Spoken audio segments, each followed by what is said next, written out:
بسم اللہ الرحمن الرحیم۔ حضرت جابر رضی اللہ عنہ سے روایت ہے کہ جب حضرت سعد بن معاذ رضی اللہ عنہ کی وفات ہوئی تو ہم لوگ رسول اللہ صلی اللہ علیہ وآلہ وسلم کے ساتھ ان کے جنازے پر گئے۔ پھر جب رسول اللہ صلی اللہ علیہ وآلہ وسلم نے نماز جنازہ پڑھائی اور ان کو قبر میں اتار کر جب قبر برابر کر دی گئی تو رسول اللہ صلی اللہ علیہ وآلہ وسلم نے سبحان اللہ کہا۔ رسول پاک صلی اللہ علیہ وآلہ وسلم کو دیکھ کر آپ کی اتباع میں ہم بھی دیر تک سبحان اللہ کہتے رہے۔ پھر آپ نے اللہ اکبر کہنا شروع کیا تو ہم بھی آپ کی اتباع میں اللہ اکبر کہنے لگے۔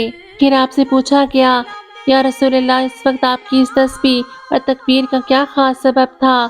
آپ نے فرمایا، اللہ کے اس نیک بندے پر اس کی قبر تنگ ہو گئی تھی جس سے اس کو تکلیف تھی، یہاں تک کہ اللہ تعالیٰ نے تنگی کی اس کیفیت کو دور فرما کر کشادگی پیدا فرما دی اور اس کی تکلیف دور کر دی گئی۔ حضرت سعد بن معاذ انصاری رضی اللہ عنہ رسول اللہ صلی اللہ علیہ وآلہ وسلم کے مشہور اور ممتاز اصحاب کرام میں سے تھے۔